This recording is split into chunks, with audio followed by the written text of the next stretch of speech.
Hey, what's up, guys? I'm Luke, and this is Accurate Grind. So today we are starting a new series in which we're gonna only review the games. So you're not gonna see games in real time. You're gonna see my review of them, and it's gonna be quicker, but we can learn from them as we did in the previous series. So let's begin. So today I played against this guy's, which is 1500 ELO, and it's nice that I won this game because it's the objective that I want to attain before Christmas. But it was a hard game, and I did 4 blunders according to the computer, and we're gonna try to learn from them.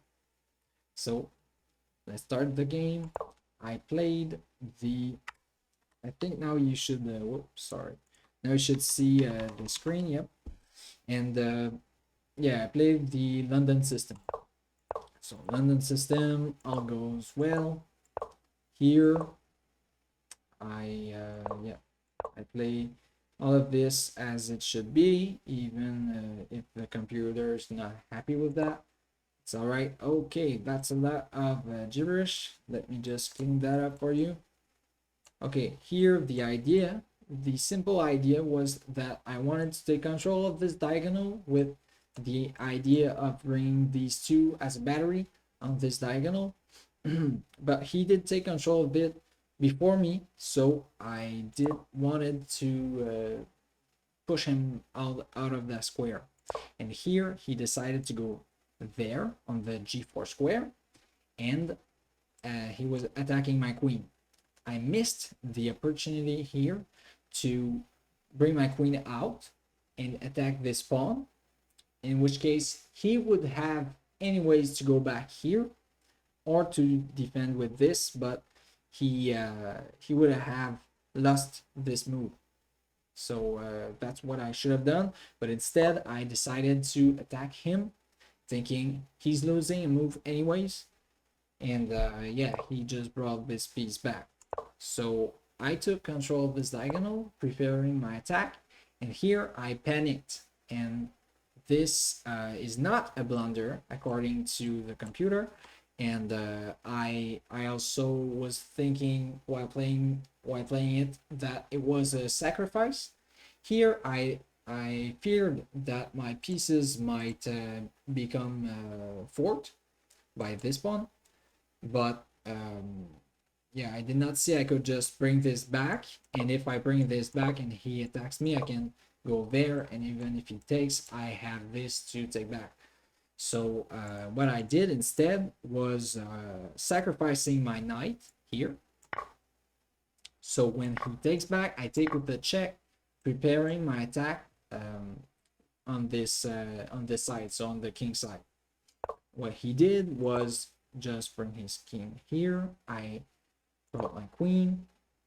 Then I did not want to trade here because I was thinking when I attack, I want to keep my pieces.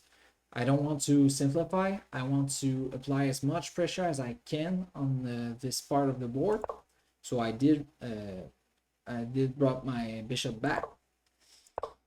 Here I advance my pawn to attack on with them, and I was thinking, okay, here I can make him bring all his pieces in.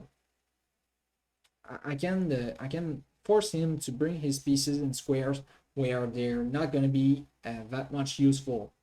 I was thinking, okay, I attack this, then he has to go in one of these 3 squares, and it's not as good squares as it is on the f5. So I attacked him, went back on, I think this is, oh yeah, he could have gone there too. This is, I think, one of their worst squares, but okay. I attack still. He goes back, and now I try to liberate this rook so I can build even more pressure later, something like this or something like that. So he did that.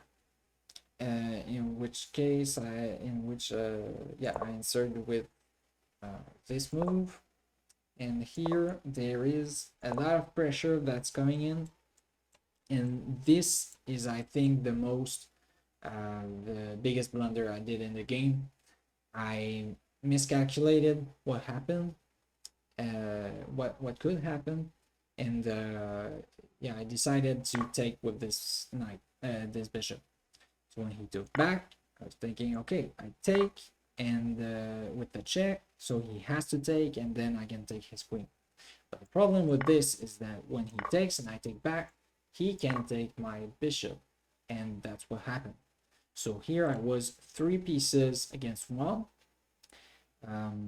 But you know, at this elo, all players made blunder, do blunder, and when I think we just have to be ready for when it happens. So that's what I did. I did not change my mindset. I just continued playing, thinking, okay, he has a weakness. I'm gonna try to exploit it. And his weakness is his king. His king is wide open. I can surely take advantage of this in one way or the other. Uh, the evaluation bar is not does not agree with me, but it's all right. This I blunder the pawn, but according to the computer, it's not a blunder. Maybe because he's winning hard anyways. Here I wanted to open this file so I can bring my rook. Even if he does so, I bring my rook, and now he blunders a knight.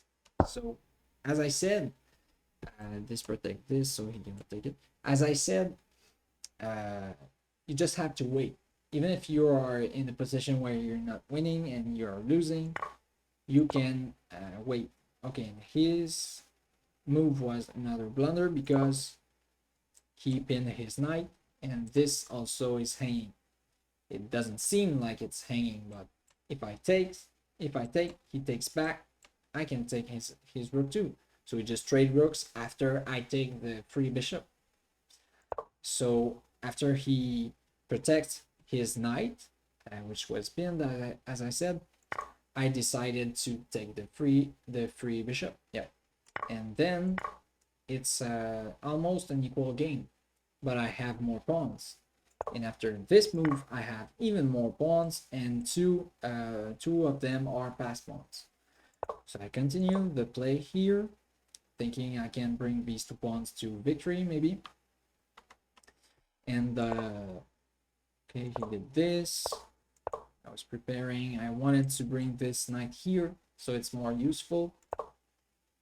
Here he starts to deliver checks. Here he seems like he's attacking my pawn, but in fact it's protected by this rook. I was just thinking I have to get more set up here before with my knight before I bring this pawn to promote later.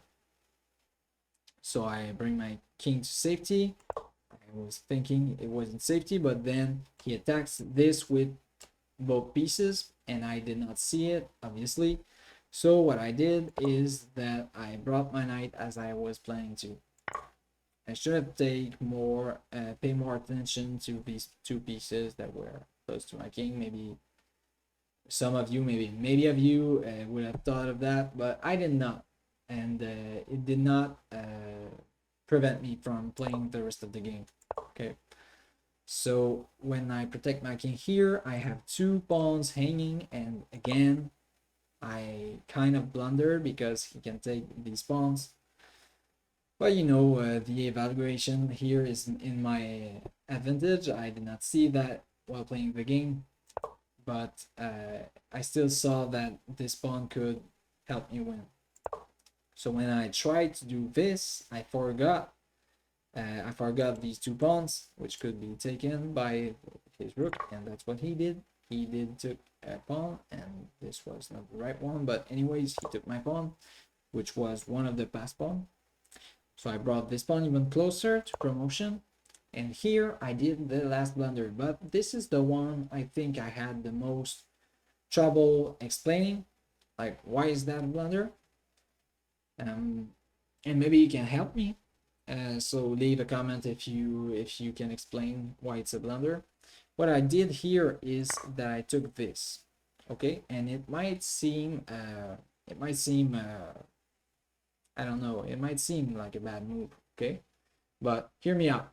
I was thinking, I'm not I had a big day, okay? I have other things to do than play chess, and I'm not always able to calculate every moves before it happens. I try to practice puzzles and everything to be better at tactics, but sometimes I just want to simplify and arrive in a position where I am more comfortable that I can win in a simple way. Okay, so here I was thinking he's going to take it. Okay, I check his king, I take a pawn, and he will take my rook, and that's what he did. What I do next is I promote. When he takes back, I take back his rook with the check. So this was a trade of rooks and also a trade of pawns. So I took a pawn and a rook, and he took a pawn and a rook. So it's all right. But now I have one passed pawn, and he has none, and we have both a knight. So I was thinking this should be winning for me. Maybe it's not winning that much, but I was more confident I could win with this.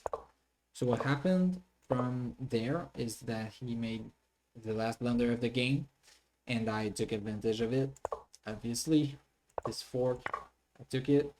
Here he should have taken my pawn, but he took the knight, which maybe a blunder too, but he's just losing.